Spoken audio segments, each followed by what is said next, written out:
Cet extrait vous a été présenté par les amis et partenaires du Finished Work of Christ Ministries, le centre de Christ, situé en face du lycée de Bonasama à Bonabéry. Rejoignez-nous les mercredis, vendredis et dimanches à 17h30 au Finished Work of Christ Ministries. Nous dévoilons Christ comme étant vous en vrai.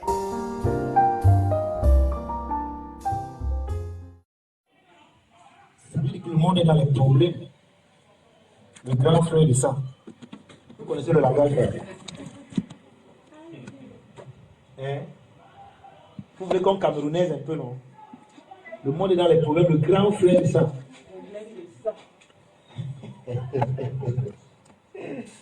C'est notre mois avec joie.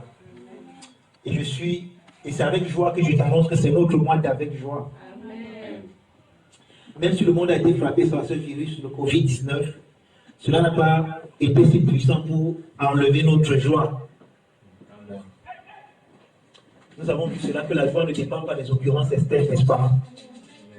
C'est le contentement qui dépend des occurrences externes. Nous ne sommes pas contents, ce n'est pas notre mois d'être content. C'est notre mois d'avec joie. Amen. Et la joie, c'est une entité permanente. La joie n'est pas relative. Ce qui est relatif, c'est être content.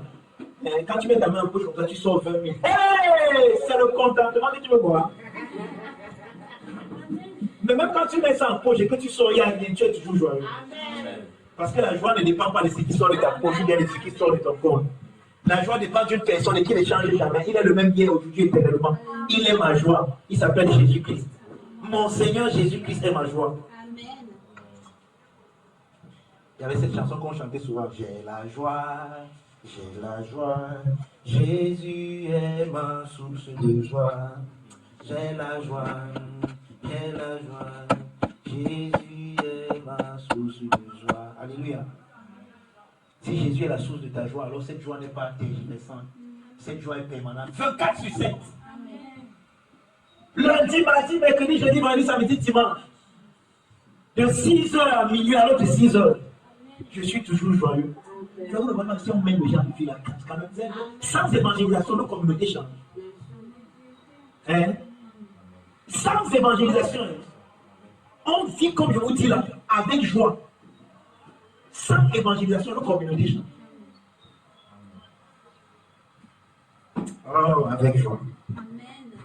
Avec joie. Amen. Donc, dimanche passé, nous avons parlé de Christ comme étant le vrai Isaac. Donc, pour toi qui n'étais pas là, tant pis. On a vu Christ comme étant la vraie joie. Parce qu'il est la postérité d'Abraham. Lorsque Dieu disait à Abraham qu'en ta postérité, toutes les nations de la terre seront bénies. Adam lui a pensé qu'on parlait d'Isaac, mais en fait, Dieu parlait de Christ. Parce qu'on a également vu que la communication de Dieu est dominée par, est christique en fait. Quand Dieu parle, il révèle Christ. Quand le Père parle, il révèle le Fils. Et quand le Fils parle, il révèle le Père dans la glorieuse communion du Saint-Esprit. Quelqu'un me comprend? Et c'est important parce que tout à l'heure, on va parler de la communication. La communication divine. Donc Jésus est la vraie joie. Alléluia. On a vu que Isaac voulait dire la joie. Et on a vu qu'Abraham a donné une joie éphémère pour récolter une joie éternelle. Oh, la joie. On parle tellement de la joie que j'ai la joie. Je ne sais pas, j'ai envie de danser. Mais on n'a pas encore la batterie ici.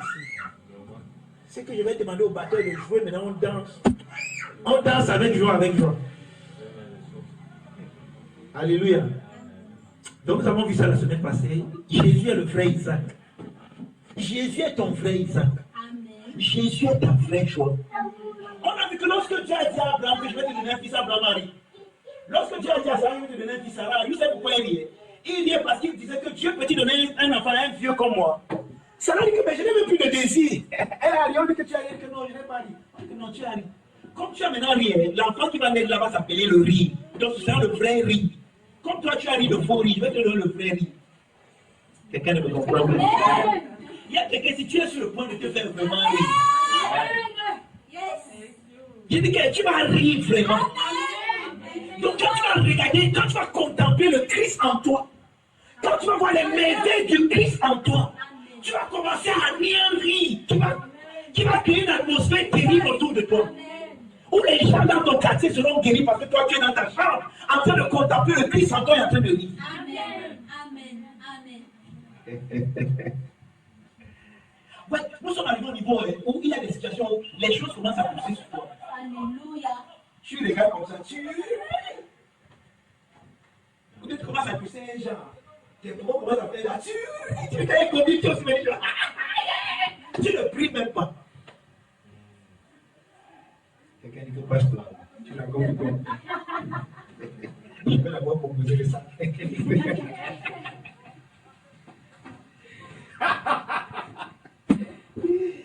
Glory, glory, glory.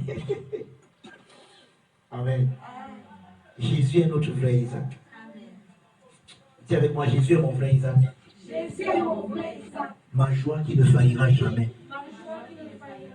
La tristesse n'est pas mon partage. Parce que mon Isaac est pour toujours vivant. Et vendredi, on devait également parler de Jésus-Christ comme étant le vrai Salomon. Mais je vais juste vous donner quelques notions là-dessus ce matin, parce que je vais passer à ce qu'on va voir ce matin. Donc, Jésus est le véritable Salomon. Parce que, vous savez, il y a deux personnes, deux patriarches à qui on cite souvent Jésus, on dit qu'il est le fils d'Abraham et il est le fils de David. D'accord? Donc, le fils d'Abraham, c'était Isaac, et le fils de David, c'était Salomon. Donc, Jésus est le véritable Salomon. Oh, c'est qui Salomon? Salomon, c'est celui qui devait construire la maison à Dieu. Parce que David, quand il a fini de faire tout ce qu'il a fait, il a mis Israël dans le repos, il a voulu bâtir une maison à Dieu. Dieu lui a dit que non, c'est ton fils qui le fera. Oh, quand Dieu dit ça à David, que ton fils aurait bâti une maison, David lui a pensé que ça, il s'agissait de Salomon, et que Salomon devait bâtir un temple. Et c'est ce que Salomon a fait. Mais quand Dieu parlait de lui bâtir une maison, lorsque vous lisez dans Actes chapitre 7, à partir du verset 46 au verset 49, le rapport qu'Étienne d'Israël dit que Dieu n'habite pas dans les maisons faites de main d'homme. Attendez. Permettez qu'on aille là-bas. Allons, Actes chapitre 7, s'il vous plaît. Allons là-bas. Alors, je veux qu'on lise quelque chose. Je ne vais pas paraphraser ça.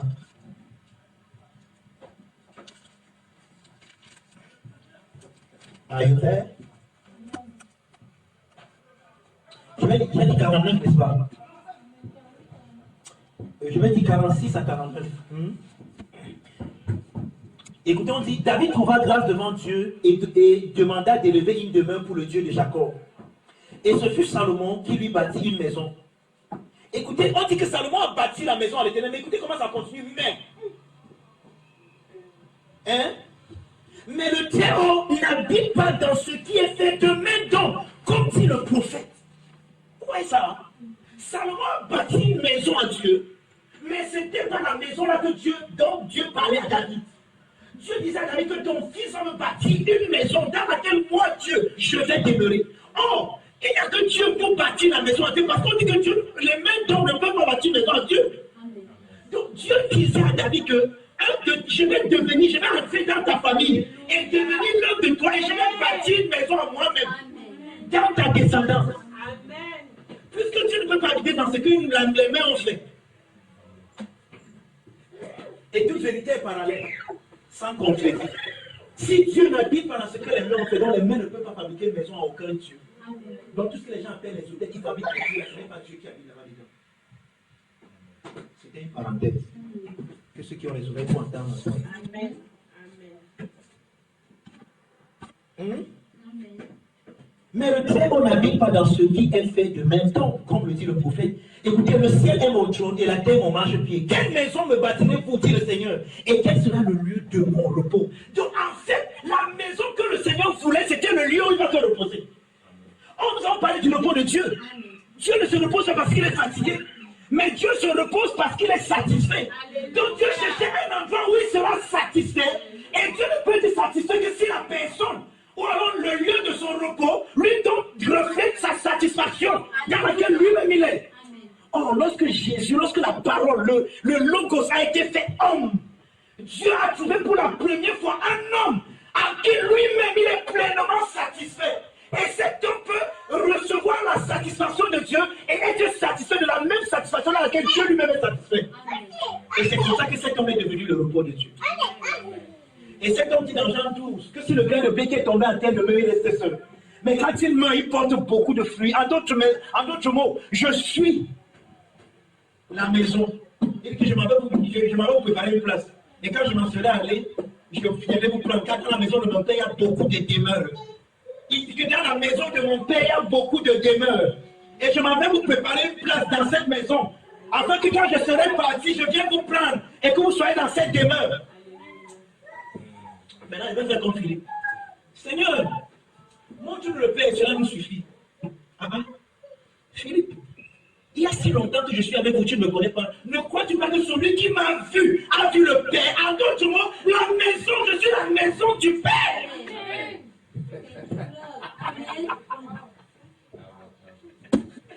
Je suis la maison du Père. Dieu a enfin trouvé un lieu de repos.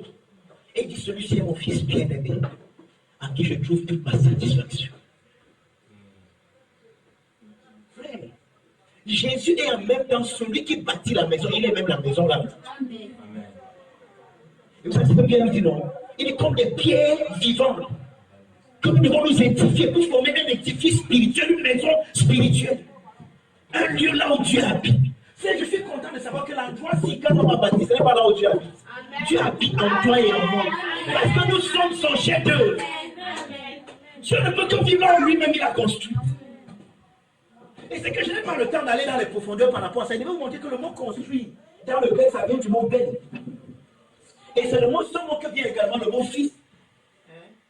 Quand on dit par exemple Ben Yamin, donc le fils de Yamin, Benjamin, le fils de ma droite. Donc le mot Ben, c'est le seul mot que vient le mot bâti. Donc en fait, ça veut dire quoi? Les fils de Dieu sont la maison que Dieu a lui-même bâtie. C'est pour ça que je dis quelque chose. J'ai dit quelque chose dans mes notes que j'aimerais vous lire. La maison que le fils de David devait bâtir serait le lieu de repos, le lieu de la satisfaction de Dieu. Quelqu'un ne me comprend pas. Tu es le lieu de repos, le lieu de la satisfaction de Dieu. Frère, quand Dieu te regarde, il a un seul commentaire. C'est trop bon.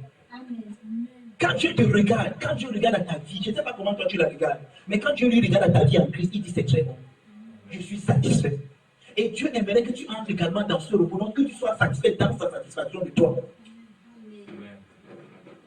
Quelqu'un me comprend? Amen. Alléluia. Alléluia. Amen. Jésus a fait de toi la demeure de Dieu. Tu es le lieu où le Père, le Fils et le Saint-Esprit, le lieu où Dieu a trouvé le repos, où il est entièrement satisfait. Et voici comment ça se passe. Tu es la famille du Père, l'épouse du Fils et la demeure du Saint-Esprit. Amen. Donc, en toi, par son amour, le Père a trouvé une famille. En toi, dans sa grâce, le Fils a trouvé une épouse. Et en toi, dans sa communion, le Saint-Esprit a trouvé un compagnon. Donc toi seul, tu satisfais la plénitude de la divinité. Tu satisfais chaque hypostase de la divinité. Le Père, dans son amour, te voit comme sa famille. Le Fils, dans sa grâce, te prend pour son épouse. Et le Saint-Esprit, dans sa communion, te prend comme son compagnon, son complice. Est-ce que vous savez que vous êtes le complice du Saint-Esprit? On vous a jamais dit ça, n'est-ce pas? Vous êtes le complice du Saint-Esprit, son ami intime. Celui avec qui il prend plaisir à causer. Celui avec qui il prend plaisir à causer. Alléluia. Alléluia. Oh, thank you, Father. En toi, la plénitude de la divinité est satisfaite. Mais ce n'est pas de ça que nous allons parler ce matin. Alléluia. Ce matin, nous parlerons d'un sujet vraiment tellement important dans le fonctionnement de la joie.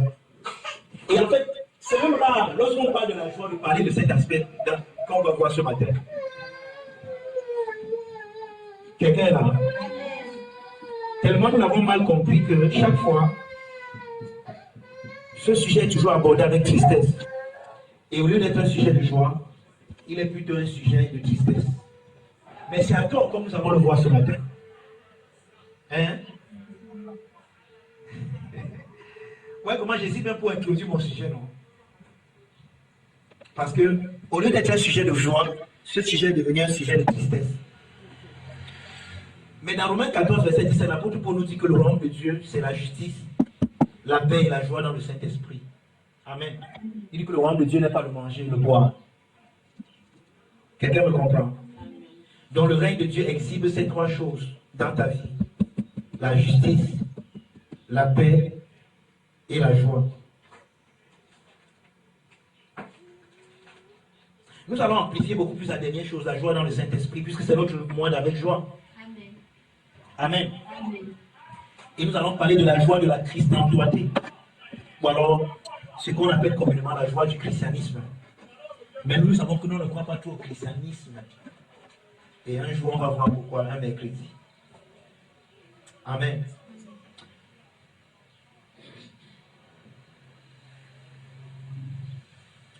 Vous voyez, quand tu es conscient de Christ en toi,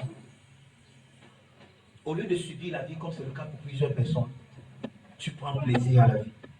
Frère, est-ce que vous savez que plusieurs personnes, même les enfants de Dieu, ne prennent pas plaisir à la vie? Vous comprenez ce que je viens de dire? Prendre plaisir. Donc, il y a des gens qui pensent que Dieu a fait une erreur que nous avons ici. Un fils de Dieu m'a même dit que lui, il aimerait, avec tout ce qui se passait, il aimerait vraiment que Dieu, c'était mieux pour Dieu de le créer des anges. Parce qu'il pense que les anges sont mieux que nous. Au moins, ils n'ont pas eu de volonté, ils n'ont pas choisi, ils n'ont pas fait des erreurs. Tout ce que la parole dit fait, il fait. Et il vient dans le corps. Il dit que lui, le rêve, lui, il aimait avoir des trucs comme ça. C'est parce que le choix que Dieu nous a donné, parfois, nous piège. Parfois, on fait des mauvais choix. Et après, nous-mêmes, on subit les choix. Il dit que la vie est trop dure. Voilà quelqu'un.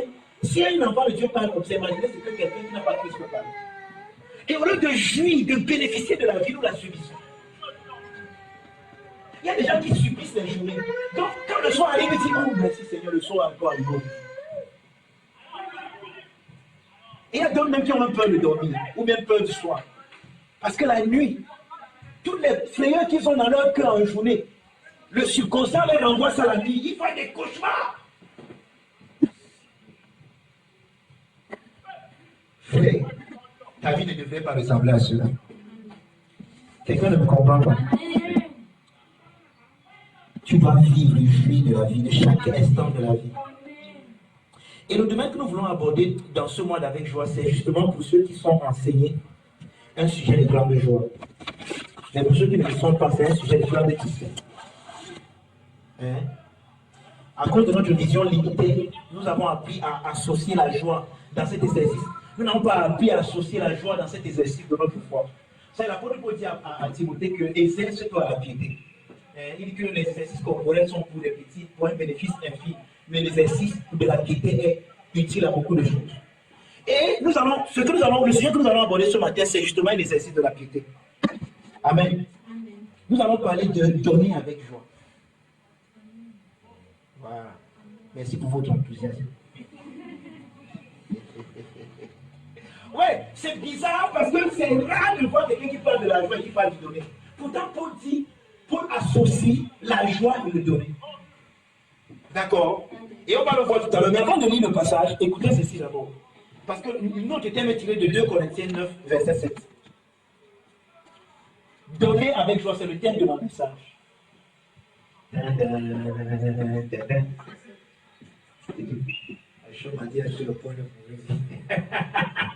2 Corinthiens 9, le verset 7. Mais avant de lire, écoutez d'abord ceci. Ouais, nous avons tellement abusé, nous avons été abusés, et nous connaissons des gens qui ont été abusés, et parfois, même les membres de nos familles qui ont été abusés par ces hommes que l'apôtre Paul dans Romains 16, verset 18, décrit comme étant des serviteurs de leur groupe, des gens qui servent leur propre vent, qui parlent des paroles douces et flatteuses, séduisent les cœurs simples. C'est ce que l'apôtre Paul dit dans Romains 16, verset 18. Il dit qu'il y a des gens qui sont des serviteurs de leur propre vent. Et quand Paul parle du vent, il ne parle pas nécessairement de l'estomac. Parce que dans la langage biblique, le vent, en fait, parle de tout ce qui est sensuel, de tout ce qui est charnel. Amen.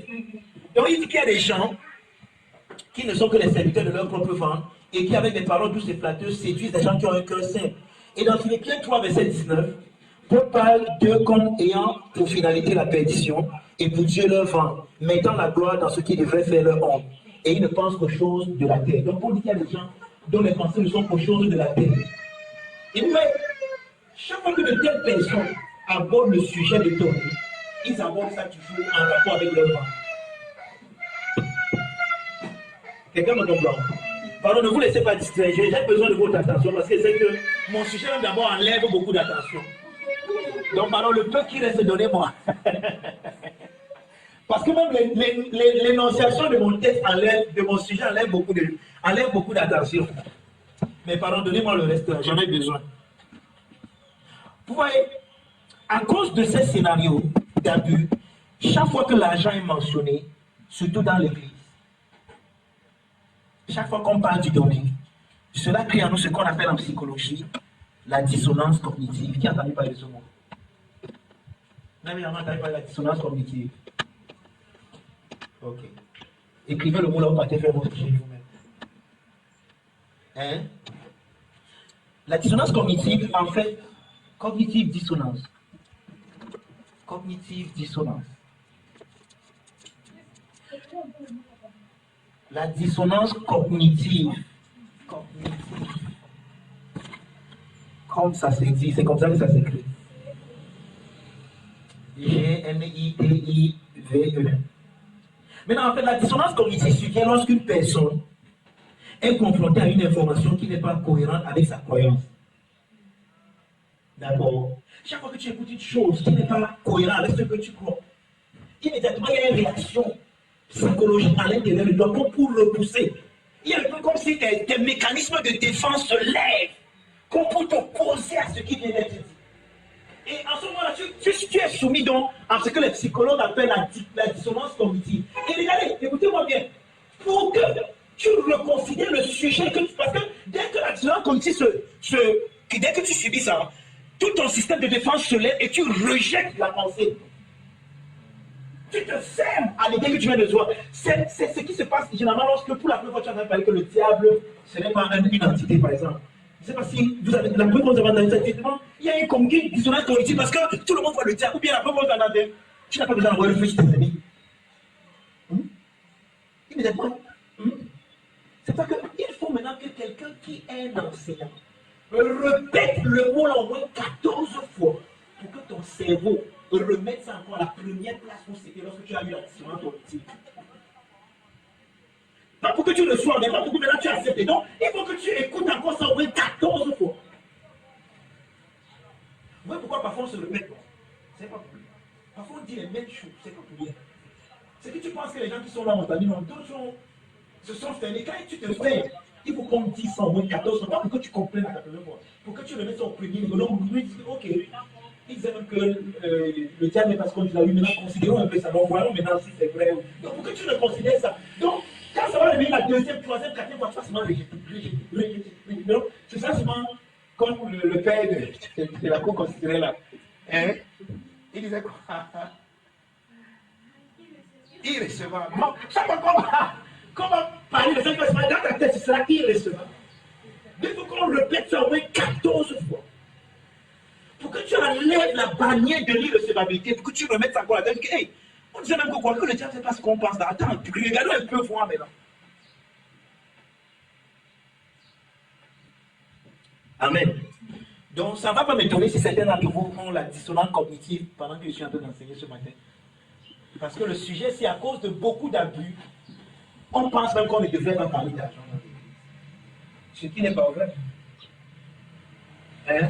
Ce qui est très faux. C'est tellement faux même que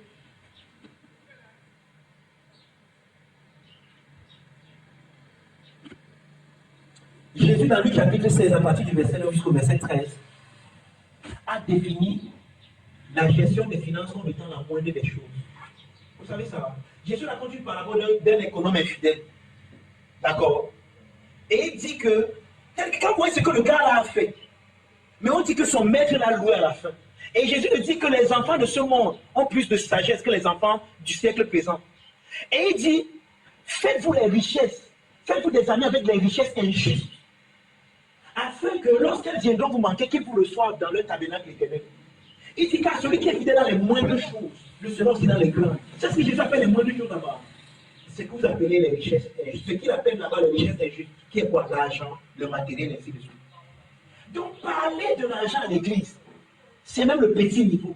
Vous allez voir que chaque fois que tu veux aborder le sujet du donner à l'église, immédiatement, à cause des abus que les gens ont subis, Immédiatement, ils se ferment. Ils ont une dissonance cognitive. Ils se ferment. Ils disent, ah, voilà, un autre truc. Oh, on disait, ouais, on a cru que le docteur Maman, c'était même quelqu'un qui pouvait l'enseigner. Moi, voilà, il a aussi commencé. Oh. Et les gens se ferment. Amen. Maintenant, je vais vous dire quelque chose avant de commencer. Le fait que les gens aient abusé d'une chose ne veut pas dire que la chose n'est pas bonne.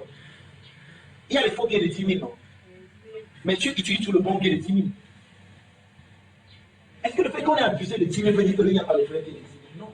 Donc le fait que les gens aient abusé d'une chose ne veut pas dire que le vrai n'existe pas. Ou ne veut pas dire qu'il faut maintenant éviter ou bien fuir la chose. Quelqu'un peut comprendre? Le donner, frère, devrait être un sujet de joie pour nous. Donc, normalement, quand les gens sont enseignés, qu'on parle de donner, ça doit être juste le wow! Glory!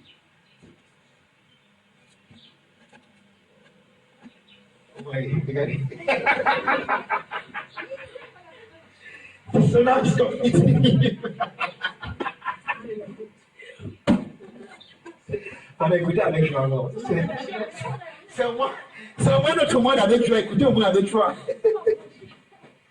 Amen. Donc maintenant que j'ai posé ce fondement, je ne vais pas être long ce soir. Je vais dire ce matin. Maintenant que j'ai posé ce fondement, nous lisons le passage d'ouverture maintenant. 2 Corinthiens 9, verset 7.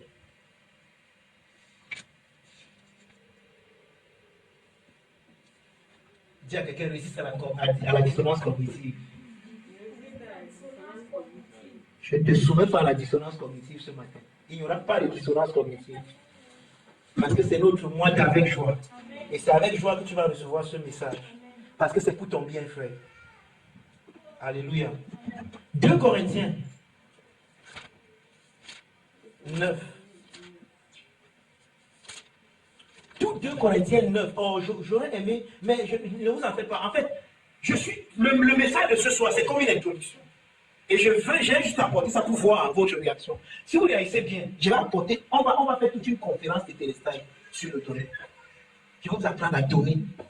Mais si vous ne réagissez pas bien aujourd'hui, non, je vais garder ça peut-être pour l'année prochaine, peut-être dans 3 ans quand vous serez prêts. Parce que vous savez, il faut préparer le peuple.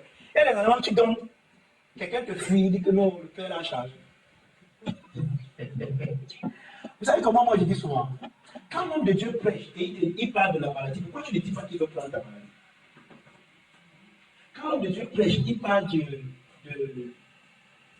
difficultés ou bien des problèmes en Christ.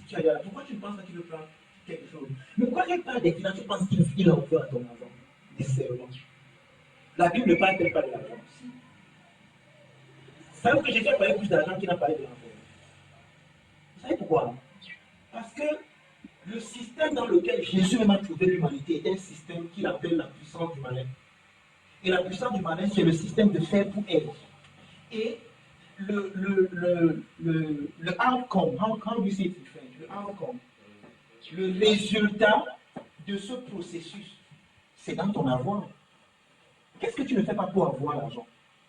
Dans ton argent que tu gagnes, il y a ton intelligence, il y a ta force, il y a ton temps, il y a ton énergie. C'est pour ça que l'argent est important. Vous savez, l'argent est important parce que pour l'avoir, tu y mets de toute ta personne. C'est pour ça qu'il est important. Donc, on ne peut pas parler de toi et dissocier ça de l'argent. Ça ne peut pas. C'est vrai que tu ne peux pas vraiment adorer Dieu et ne pas inclure ton argent. C'est que toi, tu n'adores pas Dieu avec ta personne. Parce que pour avoir l'argent, tu y mets ton intelligence, tes capacités. En anglais, on appelle ça skill, to be skilled. C'est pourquoi le français je me fiche ce matin.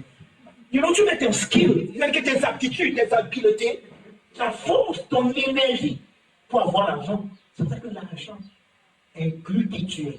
Parce que ta personnalité est inclue dans l'argent que tu gagnes.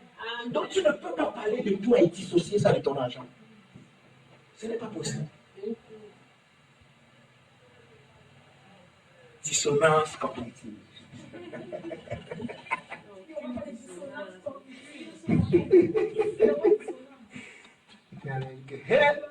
On m'avait bien dit que ce matin, il fallait qu'elle vienne. Il ne fallait pas qu'elle vienne au culte aujourd'hui. Il fallait que je l'explique comment parler. 2 Corinthiens 9, verset 7. Je fais ça beaucoup plus sérieux. Vraiment, c'est important. Et moi, je dis que nous soyons un peuple enseigné. Alléluia. Quand vous êtes un peuple, on va voir les résultats tout à l'heure de quand un peuple est enseigné. Et vous allez donner le quoi? Je suis sûr que vous n'avez pas pour lui, ce qu'on va dire tout à l'heure. Pourtant, c'est même dans l'ancienne alliance. Vous allez voir que la loi a déformé un peuple qui avait déjà un cœur pour Dieu. Mais quand la loi est venue, ils ont complètement changé. Allons-y, 2 Corinthiens 9, verset 7. Vous êtes là? Amen. Que personne ne donne. Je suis dans la version Mango. Je ne sais pas si c'est tout. Dans ma version, on dit que personne ne donne. Attends, le second, a dit quoi? Ah, que chacun donne. Ok. Ok, c'est bon. Ok, que chacun donne alors. Comment on a demandé? Frère, si dans notre donnée, on comprend souvent 2 Corinthiens 9, verset 7, notre manière, notre mentalité sera complètement révolutionnée. Regardez, Paul dit, Paul, celui qui nous a présenté la grâce. Parce qu'il y a des gens qui croient à la grâce, mais que Paul, je suis étonné. Non, les choses, c'est dans la loi, la grâce, on ne donne pas, on va le donner. Frère, voici l'homme de la grâce. Voici l'homme qui a reçu le mandat de révéler Christ. Voici la grâce.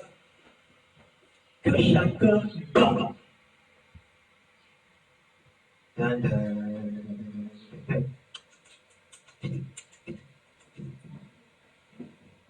Hein? Que chacun donne. Maintenant, comme il a résolu en son cœur. Le vendredi, nous sommes en train de voir ici la vie dans le cœur. Sans tristesse, ni contrainte. C'est ici qu'il y a le vrai problème. On ne nous a pas appris vraiment comment on donne dans le Nouveau Testament. Ça fait que nous donnons avec contrainte et avec tristesse. Maintenant, c'est la suite de ce verset qui me fait bizarre. Car Dieu a gardé celui qui donne avec hilarios. Dieu aime celui qui donne avec joie. Et quelqu'un qui est dans le mois d'avec joie ne peut donner qu'avec joie. Et avec joie, nous apprenons à donner avec joie.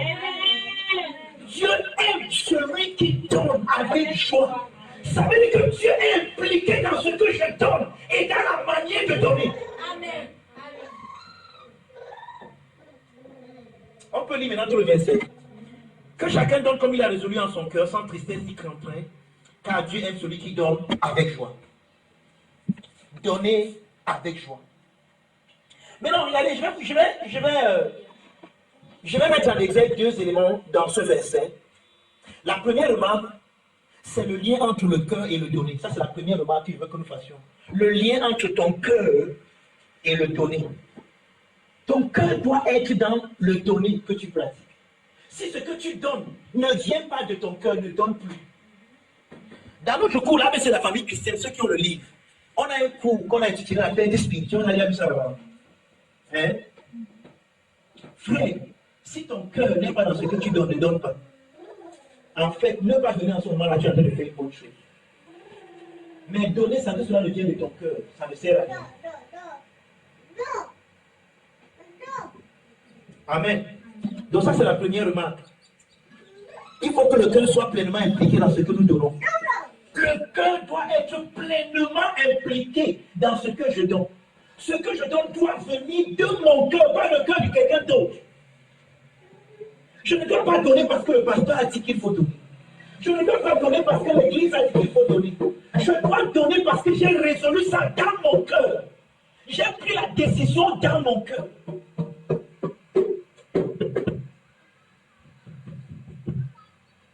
Hein? C'est bon. Ça, c'est la première remarque, n'est-ce pas? Deuxième remarque, et celle-ci est encore très importante. La deuxième remarque, Dieu n'aime pas celui qui donne avec joie parce qu'il donne avec joie.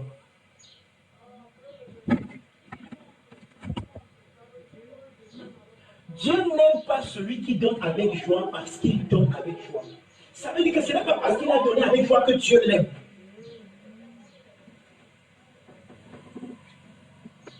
D'accord? Mais c'est parce que Dieu l'aime qu'il donne avec joie. Donc, il ne donne pas avec joie comme pour acheter l'amour de Dieu, mais il donne avec joie comme pour répondre à l'amour de Dieu. Oui, parce que là, c'est très important. Si vous lisez ça, vous allez penser qu'on est en train de dire que Dieu aime celui qui donne avec joie, mais là, je n'ai pas fait de avec joie pour que Dieu m'aime. Non! C'est pas ce qu'on est en train de dire, c'est pas ce que l'apôtre Paul est en train de dire ici. Celui qui donne avec joie ne donne pas pour que Dieu l'aime, mais il donne parce que Dieu l'aime. Donc c'est l'amour de Dieu qui fait qu'il donne. Ce n'est pas parce qu'il donne que Dieu va l'aimer. Dieu ne vend pas son amour. Dieu t'aime avant, pendant et après que tu aies donné. Même quand tu ne donnes pas, il t'aime toujours. Donc l'amour de Dieu ne peut pas s'acheter. Donc quand l'apôtre Paul dit Dieu aime celui qui donne avec joie, le donner avec joie n'achète pas l'amour de Dieu, mais c'est la réponse à l'amour de Dieu. Donc en d'autres mots, l'amour de Dieu n'est pas une réaction aux données qu'il a, mais une action plutôt à celui qui donne avec joie. Donc celui qui donne avec joie n'a pas pour finalité l'amour de Dieu. Donc il ne vise pas l'amour de Dieu. Donc je te dis pas maintenant que tu donnes avec joie et puis Dieu va t'aimer. Non. Mais c'est plutôt la source de mon donner avec joie. Donc en fait, la joie vient de l'amour de Dieu. En fait, je peux bien donner avec tristesse, puisque l'apôtre Paul a dit qu'il donne sans compter de tristesse. Pourquoi on donne avec tristesse? Parce qu'on n'a pas pour source l'amour de Dieu. Mais quand le donner a pour source l'amour de Dieu, il ne peut pas être avec tristesse et avec contrainte.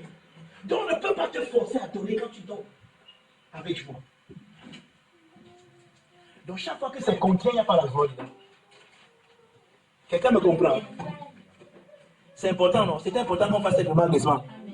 Donc celui qui donne avec joie ne se voit pas aimé par Dieu, mais est aimé de Dieu. Hein? Il ne le fait pas pour être aimé de Dieu. Donc l'amour de Dieu est la source de la joie dans son donner. J'ai compris que Dieu m'aime, alors quand je m'avais donné avec joie. Donc la source de ma joie, parce qu'en réalité, regardez, je vais vous dire quelque chose. Dans les normes, naturellement, quand tu donnes, normalement, tu devais pleurer. Parce que donner fait mal. Je veux dire donner vraiment. Je dis pas un donner qui ne... Je dis le vrai donner fait mal. C'est un peu comme lorsqu'une femme est enceinte. Ouais, Jésus nous donne une image de ça lorsqu'il parle des douleurs de l'enfantement. Ouais, quand la femme doit enfanter, elle a mal, non? C'est pas comme si la télé dit non, ça va, j'aime tes mamans là-bas, ça fait mal. Ça fait mal, elle pleure. Elle crie. Mais elle ne pleure pas comme pour dire que non, maintenant on dit que maman, comme ça, on a elle dit que non, elle dit que l'enfant doit sortir. Elle est consciente du bien-être de son enfant, mais pour donner cette vie, elle donne de sa propre vie. Et elle a mal dans. Il n'y a aucun don n'est joyeux naturellement. Donc tu ne peux donner avec joie que si tu as compris l'amour de Dieu. La joie ne peut s'impliquer dans un vrai donner que si on a compris l'amour de Dieu. Amen. Thank you. Amen. Donc, celui qui ne comprend pas combien tu l'aimes, laisse-le mettre de côté, il ne peut pas comprendre ce que son Dieu dit ce matin. Lui, la chose qu'il va voir, c'est que nous, on parle de donner, c'est sûr que l'église qui a des projets, ils veulent mon argent. Non. En vérité, je vous le dis, nous ne sommes pas prêts votre argent. D'abord son argent, tout ça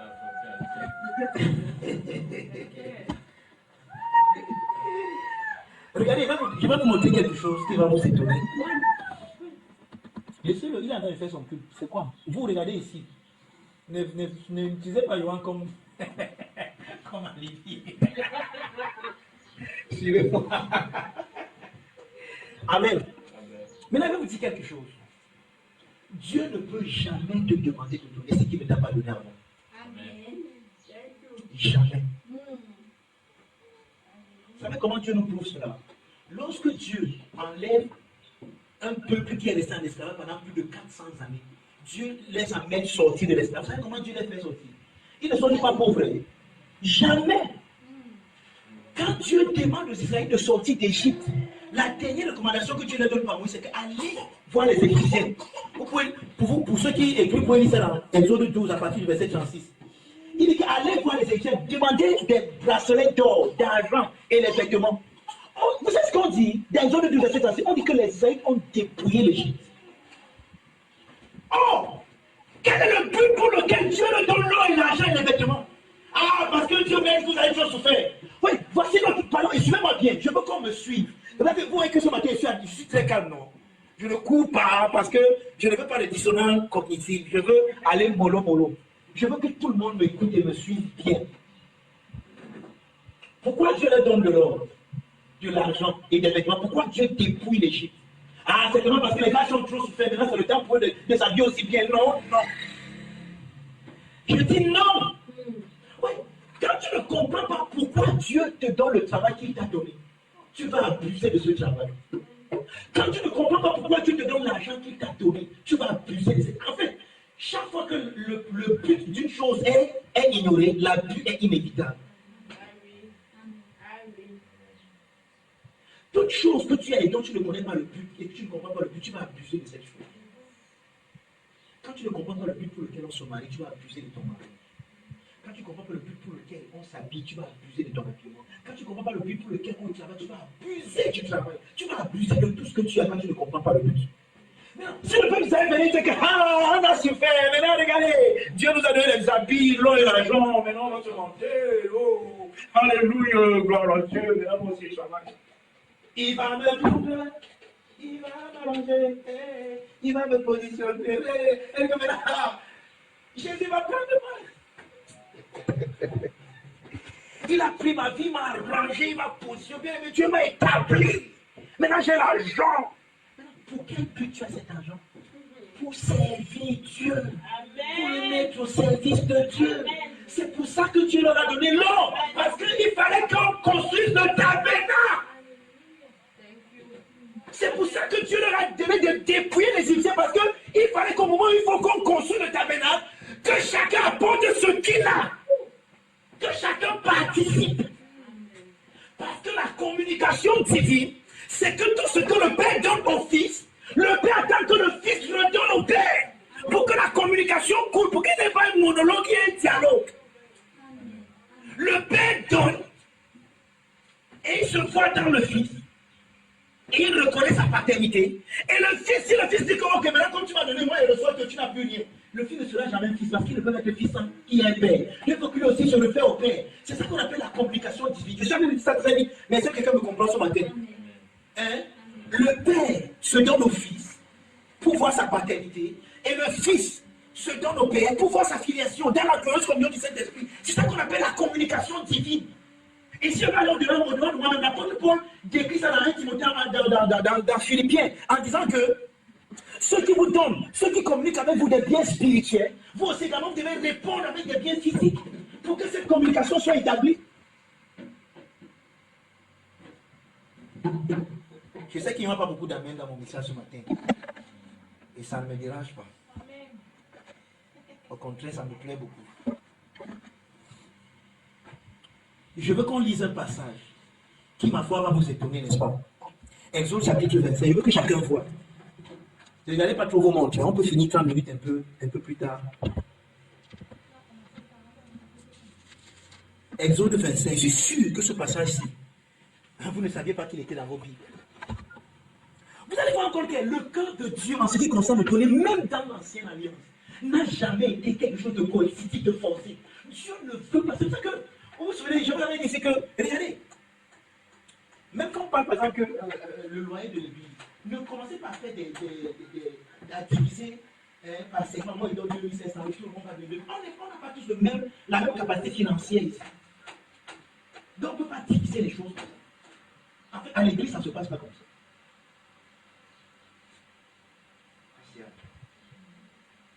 Ça vous choque, mais là, c'est comme ça. Dans l'église, ça ne se passe jamais avec proportion. Parce que la capacité que tu as financièrement n'est pas la même que j'ai. Mais ta capacité et la mienne sont complémentaires, ils se couvrent l'un et l'autre. Amen. Amen. Ah, c'est ça la gape en nous, la gape couvre l'autre. Amen. Donc si on met les proportions dans le domaine, il y a des gens qui ne donneront jamais selon ces proportions parce que leur croissance financière n'est pas seule. Mais il y a des gens qui peuvent donner plus que ça, mais qui ne donnent pas plus que ça parce qu'on a donné une proportion. Non. Moi, quoi qu'il y ait des mots, les gens vont bénir ici. Ils vont dire que pasteur, moi, pendant un an, je m'occupe de tout le loyer seul. Amen. Que c'est que les autres vont montrer la grande face autre chose. Moi, je prends ça sur moi. Amen. Quelqu'un me comprend? Oui. Regardez ce qui se passe dans Exode 25, s'il vous plaît. Je vais simplement vous souffrir, moi je vais lire pour vous, parce qu'on va beaucoup lire. À partir du verset 1 jusqu'au verset 9. Je suis sûr que vous serez étonné que c'est dans l'ancienne alliance qu'on parle comme ça. Mais regardez, ça a toujours été le cœur du Père. Écoutez ce qu'il dit. L'Éternel parla à Moïse et dit, parle aux enfants d'Israël, qui m'apportent une offrande. Écoutez, vous la recevrez pour moi de tout homme qui le fera de bon cœur. On n'est pas du Nouveau Testament, frère, on est dans l'Ancien Testament. Mais vous savez, la différence ici, à ce moment-ci, Moïse n'était pas encore là au mont Sinaï, il n'y avait pas encore les de la loi avec les données des dîmes, des dixièmes, de toutes ces trucs qui sont venus là, les gens chiches. Je suis sérieux, la loi a rendu les hommes chiches. Dès qu'ils donnent la 10 000, que maintenant c'est. Amen. Oui, c'est ce qu'il dit. Parle aux enfants d'Israël, qu'ils m'apportent une offrande. Vous la recevrez pour moi de tout homme qui le fera de bon cœur. En d'autres mots, tu peux venir avec ton offrande, si tu ne viens pas de bon cœur, ne prends pas. Amen. Hey! Père, merci parce qu'on va appliquer ça ici bientôt. Amen. Bien, mais on va donner les offrandes. Oh frère, va donner. Merci. Tu es béni. On prend pas ça. On s'en fout du monde, même si c'était 1 million d'âmes. Mon père spirituel, ce qui est là, mon père spirituel, il faut souffrir pour lui donner une offrande dans ton champ. Donc quand tu veux le voir plus de l'offrande, il faut que tu souffres, comme quelqu'un qui vient pour prier, pour demander la prière. Parce qu'il ne reçoit pas les offrandes qui te les donnent. Quand tu viens à l'offrande, l'homme qui te. Parce qu'avant le soir, il y a au moins 2, 3 ou 4 personnes qui sont passées. Non. On te parle, on te dit que oui, reviens, on te dit reviens dans 100 mois. Tu veux donner l'offrande, mais on te demande de revenir dans 100 mois. Frère, nous devons arriver à ce niveau. Parce que regardez, quand l'église, à un moment, pense que l'homme de Dieu dépend d'elle, parfois, il y a le mépris qui entre. Le chantage, même le récitage, même parfois.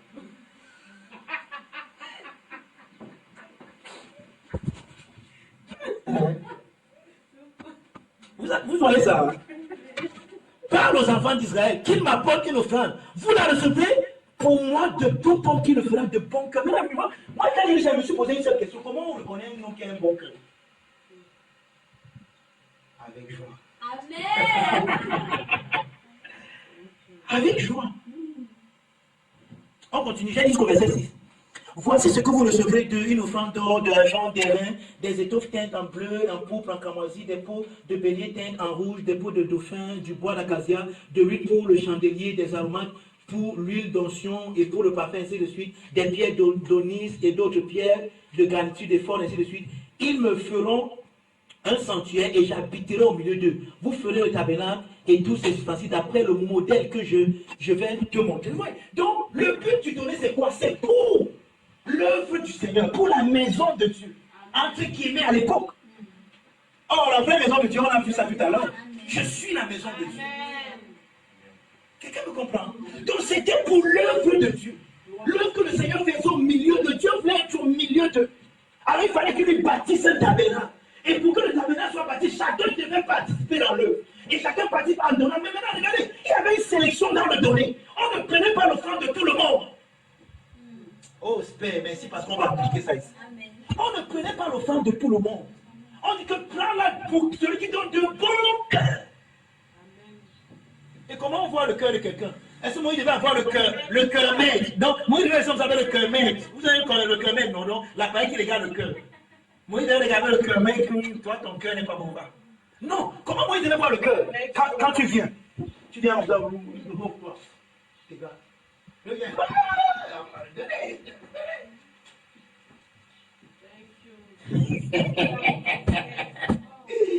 Sans tristesse ni contrainte, de bon cœur. Tout homme qui le fera de bon cœur. Il y avait une sélection dans le donné. On ne recevait pas tout ce qui venait. Il y avait une sélection. Il fallait donner de bon cœur. Comment voir tout le bon cœur? Dans l'humour, dans la manière de faire de la personne. Regardez, quand quelqu'un a un bon cœur, on n'a pas besoin de le savoir. Hein? C'est qui? Pasteur. Oui, pasteur, entrez. Fais-tu me le soir, je comprends que non. J'ai passé. J'ai juste bifurqué, peut-être dit bonjour, au revoir. Et puis tu vois la contenance. Tu vois le visage de quelqu'un, ça t'encourage pas. Parfois, ça va arriver. Tu appelles quelqu'un une fois. Bonjour, ma soeur. Bonjour. Ça te descend. Waouh. Tu perds ce que tu voulais dire. Non, en fait, je me suis trompé.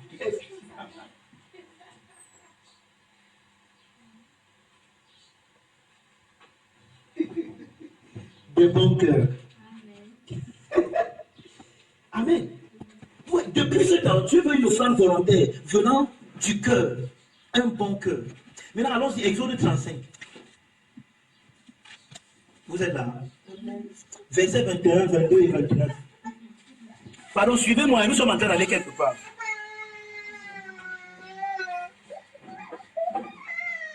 Suivez-moi, nous sommes en train d'aller quelque part, laissez-moi.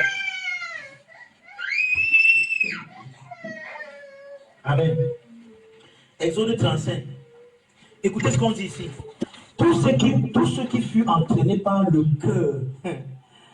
Tout ce qui fut entraîné par le cœur. Exode 35, ici au verset 21. Tout ce qui fut entraîné par le cœur et animé de bonne volonté vint et apportait une offrande à l'Éternel pour l'œuvre de la tente d'assignation et pour son service et pour les vêtements sacrés. Écoutez ça. Vous attendez ça, hein? On dit que les gars étaient entraînés par quoi? Par le cœur. Il était bien ici, il n'y a encore aucune comté, il n'y a encore aucune loi. Il n'y a pas de loi. Ici, il y a le seul motif, ou bien la seule sélection, c'est le cœur. Tu dois être entraîné. Donc, non seulement Dieu leur a donné ce qu'il doit donner, mais Dieu également a la motivation même de donner. Donc, Dieu n'est pas seulement la source de ce que je donne, mais il est la motivation même quand je donne. Non seulement j'ai reçu ce que je donne de Dieu, mais je suis motivé à donner par Dieu.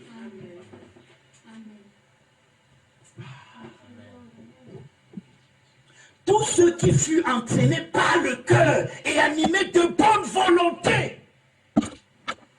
Voici le vrai donné fait.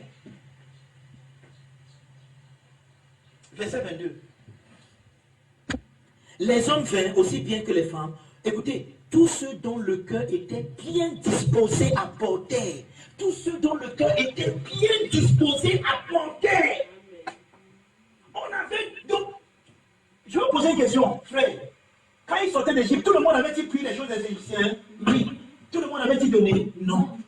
Quand ton cœur n'était pas bien disposé, tu dis que je ne donne pas et Dieu n'était pas là que tu vas donner. En fait, je vais vous montrer le résultat. Quand le cœur du peuple est bien disposé, quand un peuple est bien enseigné dans le donner, on va lire le verset, on va lire le chapitre suivant tout à l'heure, le chapitre 106. Vous allez voir ce qui se passe quand le peuple est bien enseigné dans le donner. Frère, je vais vous dire quelque chose. D'abord, il faut dire que travailler pour avoir pour donner, pas pour avoir pour manger. Nous ne travaillons pas pour avoir à manger, parce qu'à manger, c'est Dieu qui s'occupe de nous. Amen. Mais nous travaillons parce que dans le donner, nous devons donner. Et c'est pour ça que je veux dire que ce message, je l'introduis. Il y a tellement de choses qu'on a à voir, mais je ne peux pas les voir ce matin. Parce que parlant du donner, c'est tout un sacrement. Et parlant de donner, il y a tellement de choses qui interviennent. C'est pour ça que je veux juste, comme c'est le mois de la joie, et j'ai passé pour dire avec joie. Donc je veux voir, si vous recevez ce message, je vous le dis, vraiment, il faut qu'on parle du donner dans cette église. Mais on va prendre toute une conférence intéressante pour en parler. Donc ce matin, c'est juste un petit test que je suis en train de faire. J'ai un peu lancé la maison comme un bon pécheur pour voir si ça va attraper. Pour voir si quelqu'un va avoir la dissonance cognitive. Mais s'il n'y a pas ça, gloire à Dieu, je voudrais que vous êtes un peu prêts, on pourra parler de ça. Mais dans une autre occasion, pas dans celle-ci. Quelqu'un me comprend? Regarde, lisez le verset 39. On a lu le verset 21, 22, maintenant le verset, je vais dire le verset 29.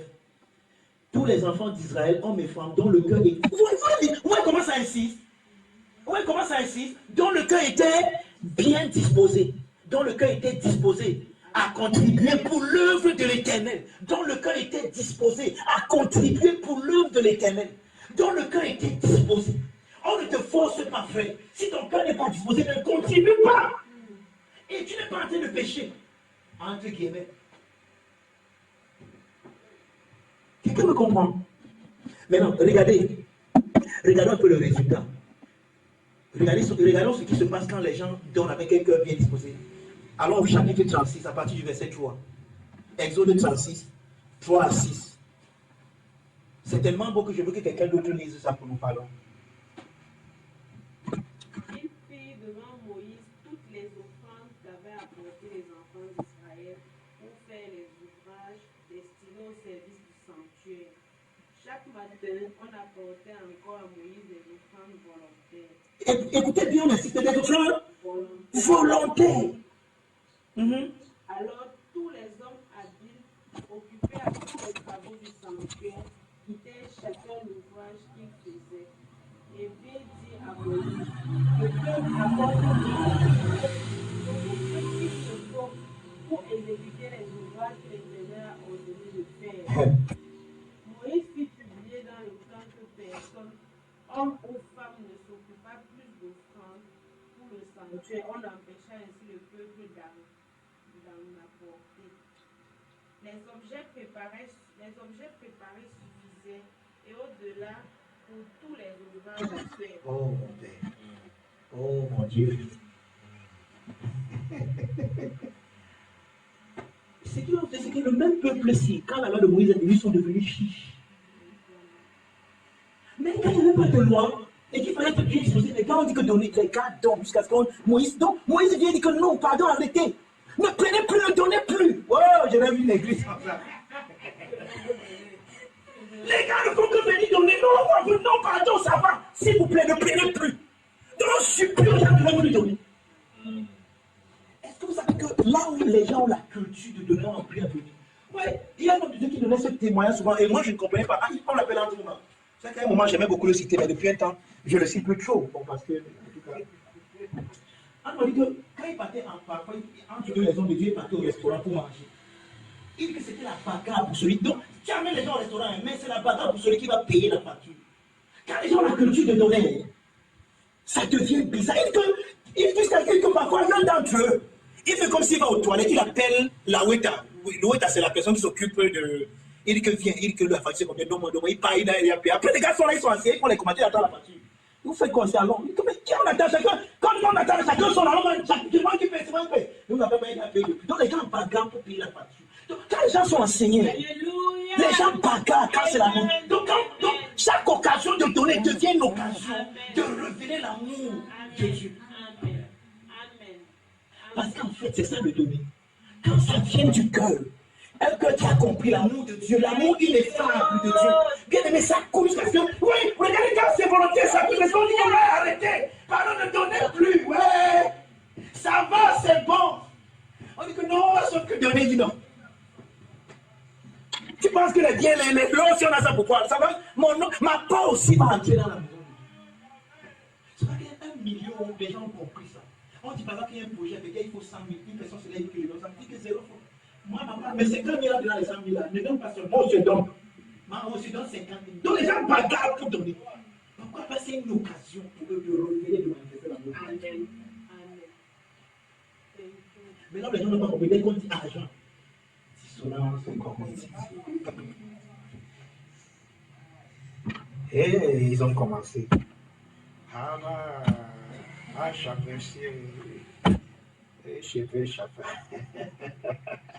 Tu commences à chanter toutes les chansons du village. Et c'est vrai qu'il y a un homme de Dieu qui a joué la méditation. Le gars a prêché, le feu sort. Mais dès qu'il a parlé d'argent, bam, l'atmosphère, c'est que c'est comme si l'onction est partie. Un silence, c'est que le froid. C'était pas encore le Covid, mais le froid a pris tout ce qui est dans la salon, chacun est devenu glacé. Donc Dieu s'est appuyé pour que quelqu'un a parlé d'argent. L'argent, c'est le diable.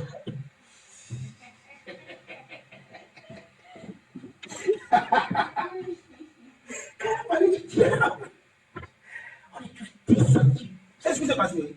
Dissonance cognitive dans la société. Pourquoi? Parce que je ne refuse pas. Il y a des gens qui ont utilisé des plateformes comme ça pour abuser des autres. Ça, je ne refuse pas. Mais frère, ça ne peut pas dire qu'il n'y a pas le vrai principe du donner dans la Bible. Il y en a. Jésus a loué une femme veuve qui a donné tout ce qu'elle avait pour vivre. Jésus a loué Marie qui a cassé son vase d'abad qui était réservé pour son mariage, qui a donné ça à Jésus. Jésus dit que ce qu'elle a fait là, elle a prêché l'évangile. Il dit que partout l'évangile sera prêché. On va parler en faveur de cette femme, ce qu'elle vient de faire. Quand les autres ont vu la fille, elle a fait ça pour ma sépulture. Et c'est vrai, c'est la seule femme qui a embaumé le corps de Jésus. Quand les autres venaient avec leurs arguments le dimanche, le lundi matin, il n'était plus là. Il était dit, ça faisait temps. Elle a vu ça avant, elle a embaumé son corps. Quelqu'un me comprend? Oh, pourquoi? Parce que, est-ce qu'on avait forcé à Marie? C'est Jésus qui a dit à Marie que viens, va me donner ton bas d'abord. Fais-moi une offrande, je suis l'homme, tu sais que je suis le fils de Dieu, fais-moi une offrande. Non. Mais vous savez que Marie n'a pas donné ça en fait. C'est ce qu'on nous dit de Marie dans Luc 10, non? Elle s'est comment assise au pied du Seigneur pour écouter. Donc c'était un disciple de Jésus. Et le trop plein de ce qu'elle a entendu a disposé son cœur à l'amour de Dieu. Et volontairement, sans que personne lui dise. En fait, aujourd'hui, on a même fait un problème parce que les gens qui prêchent les gens qui sont dans le. On parle même souvent de ça ici. Les gens qui disent que Jésus était. Quel était le Djomba de Jésus? Les gens de Davidico, n'est-ce pas? Ils utilisent même ça pour dire que c'était la femme de Jésus, non? Parce qu'en fait, le vase qu'elle a cassé, on brise ça sur au pied de son mari. Donc la femme, c'est ce que la femme a en train de dire à Jésus. C'est-à-dire que quand je pense à l'amour de Dieu qui est en train d'aller dans mon cœur en ce moment, l'amour est plus grand que mon mariage. Mon mariage, c'est quoi? Alléluia. Une femme qui sacrifie son mariage pour Dieu. Pourquoi? Parce qu'elle a compris quelque chose. Oui, regardez, quand ton domaine est poussé par ce genre de là, oui, dit que même les Judas et tous les autres apôtres qui ont voulu s'offusquer n'ont pas empêché à ces femmes de casser son vase. Judas dit, oh, quel gaspillage. Vraiment. Il y a des gens bizarres à l'église, je vous dis la vérité. Tu es là, tu ne donnes jamais 5 francs, tu ne donnes jamais rien. Mais tu déranges ceux qui donnent. Pourquoi elle donne? Le pasteur, il ne mérite même pas ça.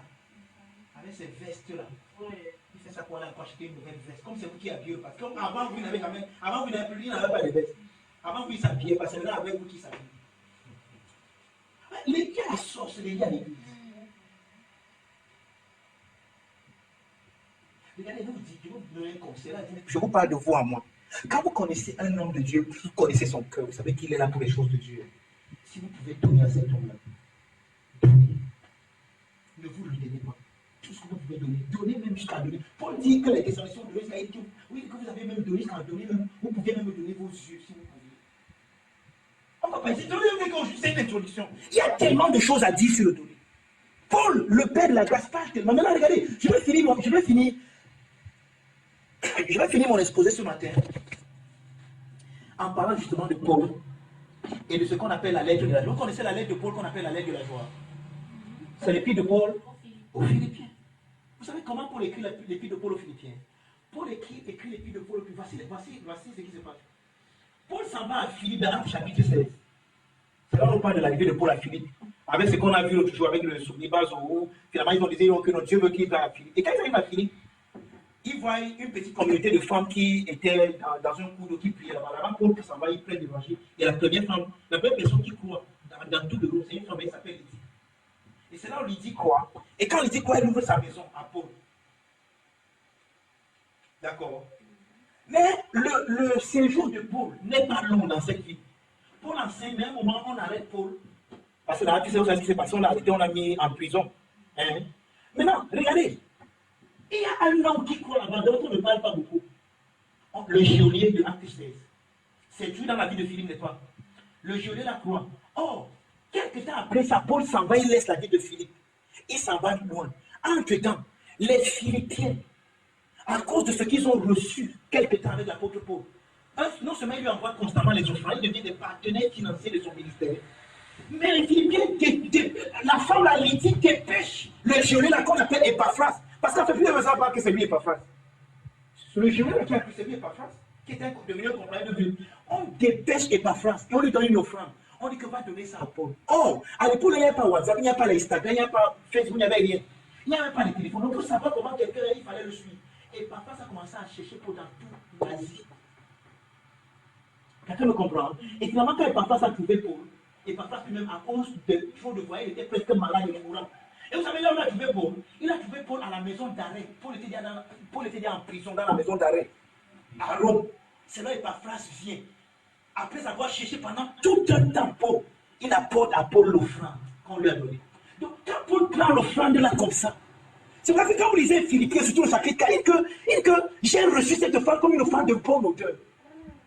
Donc, quand Paul prend l'offrande, Paul est tellement content que Paul se penche et commence à écrire une lettre aux Philippiens. Donc, la lettre de Paul aux Philippiens, c'est une lettre que Paul écrit à ses partenaires financiers. C'est vrai que la lettre est remplie de jours. Paul dit, je vous le dis dans le Seigneur, réjouissez-vous. Il dit, vous m'avez donné ceci, je me suis réjoui. Wow, j'ai reçu ça comme une offrande de bonne odeur. Paul est tellement content. Et à la fin, il dit, mon Dieu pourvoira à tous vos besoins. Vous savez comment vous citez ça? Vous avez déjà cité le texte, non? Bien aimé, la Bible dit, et mon Dieu pourvoira à tous mes besoins. C'est parce que la Bible dit. La Bible n'a jamais dit que et mon Dieu pourvoira à tous mes besoins. La Bible n'a jamais dit ça. Paul a dit, mon Dieu, donc le Dieu de Paul, que vous avez vu pour envoyer par face avec cette offrande, comme vous avez vu Dieu en moi, le Dieu que vous avez vu là, il va pourvoir vos besoins. Paul parle de quoi? De la participation dans notre donné. Donc quand tu donnes à un homme, parce que tu donnes à Dieu dans l'homme, c'est à Dieu que tu donnes dans l'homme. Et le Dieu à qui que tu as vu dans cet homme, même si cet homme-là ne te fait rien, le Dieu l'ami te fera quelque chose. Amen. Tu ne perdras pas ta récompense. Quelqu'un me comprend? Donc dans le donner, dans la communication divine, tout doit servir. Tu dois servir ce qui t'a servi afin de participer dans le service qui t'a servi. Et ça, c'est un peu compliqué, mais prenez ça seulement comme ça. Je ne vais pas trop entrer en détail pour expliquer. C'est exactement ce qui se passe dans l'enthousiasme du peuple qui a été enseigné. Lorsque vous criez lors de l'homélie, vous participez au service de celui qui vous a servi. Et l'un des plus grands impacts de cette participation, c'est le donner. Regardez, pourquoi je suis ici, j'enseigne. Qui te sert à hey, l'homme de Dieu, amen! Hey! Bon, c'est vrai que ce n'est pas encore, les gens n'arrivent pas encore à arriver ici, mais ça arrive. Qui te sert à amen! Hey, amen! Yes! Hey! Vous pouvez penser que le gars, c'est exact, il n'est pas en train de troubler. Il connaît ce qu'il a touché. Il sait ce qui s'est passé dans son cœur quand il a reçu la même parole que tu as reçue. Mais vous regardez, le meilleur moyen maintenant de participer à ce genre de truc, c'est en apportant quelque chose. C'est en donnant quelque chose. En bénissant ce qui t'a béni. Maintenant, il y a quelque chose que je dis ici, et c'est avec ça que je vais finir. C'est avec ça que je vais finir mon homélie. Je vais le dire en anglais. Et pour aller vite, Nestor, s'il te plaît, viens me traduire ici, s'il te plaît. C'est pendant mes moments de méditation, mes moments de dévotion personnelle que j'ai reçu cette parole du Seigneur. Et je vais la lire. Et comme moi je médite en anglais. Ouais, donc je vais lire en anglais, il va traduire en français. I'm going to read the English and you will translate. Someone was a blessing to you. Quelqu'un était bénédiction pour toi. Give him something valuable. Donne-lui quelque chose de valable. Valuable to you. Valable à toi. So that each time that thing will miss you. Afin que toute fois que quelque chose te manque, you will remember the blessedness that the man was for you. Tu vas te souvenir de la bénédiction que cet homme a été pour toi, envers toi. And that is what is known as the gift of love. Et c'est ce qu'on appelle le don de l'amour. And this gift cannot be compulsory. Et ce don n'est pas obligatoire. It must be willingly. Ça doit être volontairement. If it is compulsory, si c'est obligatoire, the memory will be instead sad and not joyful. La mémoire sera peut-être triste et non joyeuse. C'est quoi ce que je viens de me dire? Regardez, quelqu'un était une bénédiction pour toi. Someone has been a blessing to you. Peut-être quelqu'un est venu te rendre visite. Someone came to visit you. Et tu étais au point bas de ta vie. And you were at the lower Il a point of commencé your à life. t'exalter. And it started Et exalting la you. vie a repris vie en toi. And life came Il est back sur to le you. point de partir. It's at the point Mais of laisse partir comme ça. don't leave him to go like that. Donne-lui quelque chose. Something. Tu peux ne pas avoir l'argent. You might not have much. Va couper une tête d'ananas derrière ta maison. One person, Donne-lui. a pineapple. Donne-lui quelque chose qui a une valeur. Give him something that has value for you. Peut-être tu as cette robe que tu n'as jamais portée. Maybe Qu'on you t'a have mis depuis. a clothes that you Qui est au fond have de ta valise avec les canfas. you have been putting it inside your box with tamper inside. Prends ça Take that dress. et donne-lui. Tu sais pourquoi tu le donnes? Why are you giving it? Chaque fois que ta robe va te manquer, Because anytime that robe will be missing, tu vas penser que j'ai donné ça à personne. so remember that you gave it to this person. Et ce que la soeur a fait pour toi ce jour, ta mémoire va te connecter à ce qu'elle a fait pour And toi. your memory will connect you to what Toutes les this paroles de bénédiction qu'elle t'a donné ce jour. and all those words of blessing Et again. c'est comme ça que tu ne perdras pas. And that's how you will not lose your reward. Qu'est-ce qui va te connecter à cela? What will connect you to that? Ce que tu as donné. It's what you gave. Quand tu as pensé qu'il y a un ballon, tu dis, ah, je donne ça à la sœur, la You grâce. remember that you gave this. Ah, moi, je me souviens. Waouh! La grâce est une bénédiction pour moi. Oh, Père, merci. Immédiatement, And immediately, à cause du donné, because of the gift, tu es reconnecté dans ta mémoire you are connected à ce que la sœur a fait pour to toi. what the sister did À cause du donné. because of giving. Voilà la puissance du donné. That's the power. Quand quelque chose t'a béni, Every time that something, quand quelqu'un t'a béni, when someone has blessed you, donne-lui quelque chose. give him something. Amen. Amen. Je continue. Oui, And I continue the next one. But if it is willingly Mais si c'est volontairement, and in the freedom of your heart, et dans la liberté de ton cœur, then each time you think about it, que toutefois que tu penses de cela, it will be with joy. ça sera avec joie. It will be with Ça sera joy. avec joie. It will be with Ça joy. sera avec joie. Because of the blessing À cause de la bénédiction you have experienced. que tu as expérimentée. That is the meaning of God love a cheerful giver. Ça, c'est l'explication, c'est que Dieu aime celui qui donne avec joie. Ouais, vous voyez ce que ça signifie? Dieu aime celui qui donne avec joie. You know Ça what veut I dire mean? que mon donné By giving avec joie, with joy, à cause de ce que j'ai reçu de la because personne, of what I received from the person, me connecte éternellement. connects Connecte ma me mémoire éternellement. Et vous savez, certaines choses, vous allez parfois parce que vous oubliez la bonté de You l'éternel. know that something happened to you sometimes because you forget the goodness of God. Et parfois, vous oubliez la bonté de l'éternel parce qu'il n'y avait rien pour vous connecter à cette bonté-là. And you forget the goodness of God sometimes because there's Je nothing suis to très connect to that sérieux. goodness. Il y a quelque chose que les gens font souvent, vous pensez que c'est anodin. There is something that some people do sometimes. that is Quand il y a un enfant, il y a un accident.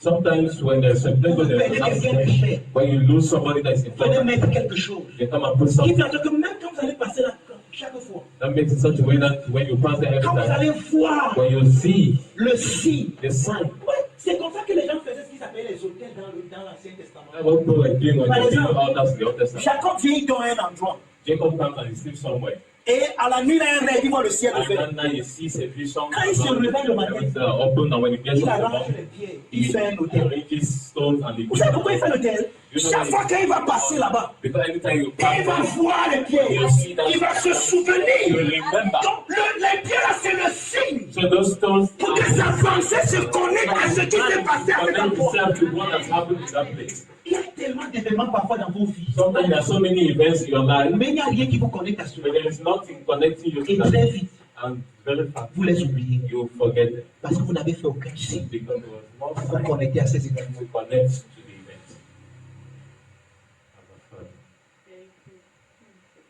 Je vous ai dit pourquoi le donner est très puissant. Oh, I told you why it's so important because what you C'est are votre giving vie. is your life that you are giving. Amen.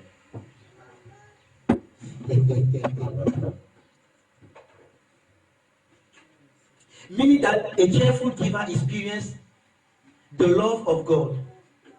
Qui veut dire que celui qui donne avec joie expérimente l'amour de Dieu. God who gave him cheerfully. Dieu qui l'a donné joyeusement. The love of God is unconditional. L'amour de Dieu est inconditionnel. He loves everyone. Et il aime tout le monde. But a cheerful giver partakes in that love by serving what serves him.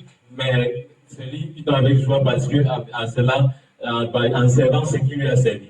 Tout le monde, Dieu aime tout le monde. Dieu aime tout le monde. Mais tout le monde participe à l'amour de Dieu. But not everyone Celui participates qui in God's donne love. avec joie, Him that gives with joy, donne parce qu'il a compris l'amour gives because he has understood the love of et God. son donné, And is giving. le connecte à la participation à cet amour. Connects him to the participation of Donc par God. ce qu'il donne, By what he gives, il sait ce qu'il a servi. he is serving what served him. Amen. C'est comme l'exemple qui est pris tout à l'heure, non? La seule qui est venue chez toi t'a servi, non?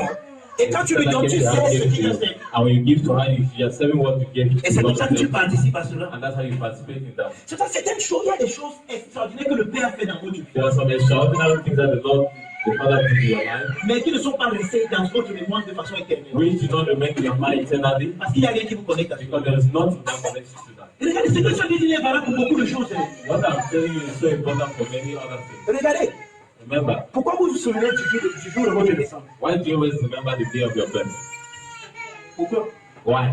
Ah, c'est un jour mémorable. Because it's a very memorable day. C'est pas seulement parce que vous fêtez l'anniversaire tous les Not because you are celebrating anniversary jours. all the Vous connaissez, time, c'est ce jour que vous êtes venu dans ce but monde. it's because you understand that in that day you came. Certains d'entre vous, il y a des événements.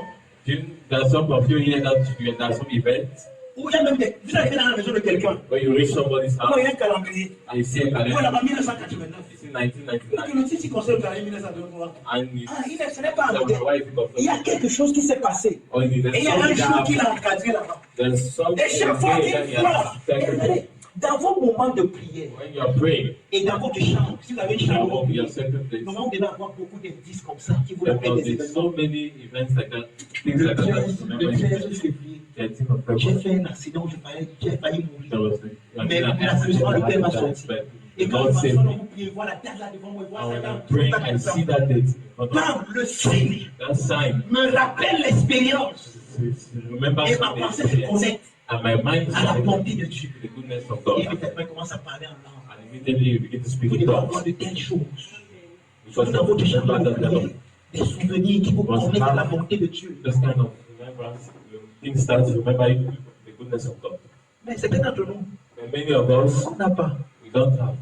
Quelqu'un a été une bénédiction pour toi. Somebody has been a blessing. Même l'autre Dieu lui a pas donné. Everyone they do, Et il est parti. and he went. Et tu es étonné que, mais, hier quand le fait là me parlait, j'étais béni, mais après, When this was supposed to be, I was blessed, but tu n'as pas participé. he didn't participate. Tu n'as pas participé. J'aime le mot anglais. Tu n'as pas participé. He did not participate.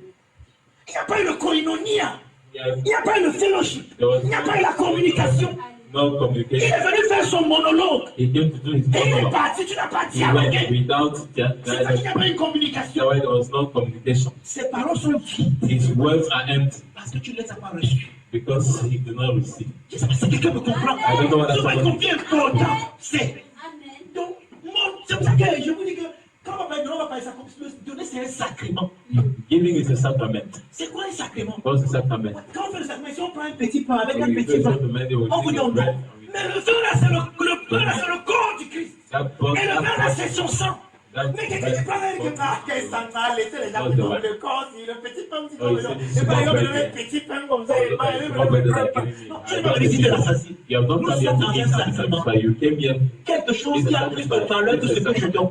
that has more value than what you are giving. Je ne sais pas si Marie elle-même, avant que le Saint-Esprit soit donné, elle savait que c'est pour sa servitude qu'elle faisait ça. I don't know whether Je ne sais Mary pas si elle-même pouvait understood. connecter ce qu'elle a donné avec ce que ça représente. I don't know whether she understood the connection between what she gave and what he represents. Quelqu'un me comprend. Yes. Béni de toute bénédiction. Bless you all, bless. J'ai dit que c'était un test, n'est-ce I pas? feel like I was going to test, Ok, et j'ai mon résultat. and I had my result. Mettons-nous debout. I have a plan. Can you stand to your feet? Rendons grâce au Père bien. Give God thanks. Bénissons-le pour ce qu'on a entendu ce matin. J'espère que ta manière de donner à partir de ce matin va changer. I hope you Alléluia. Frère, tu n'es pas obligé de donner. Mais si tu le fais volontairement, bien aimé, tu ne perdras pas ta récompense. L'année passée, c'était notre année de récompense. Vous savez, il y a des gens qui pensent que dans la grâce, il n'y a pas de récompense, mais c'est faux. Hein? Dans la grâce, il y a des récompenses. Mais la récompense de la grâce ne dépend pas de ce que tu fais, mais de comment tu as compris ce qui a été fait pour toi et de comment tu as participé à cela.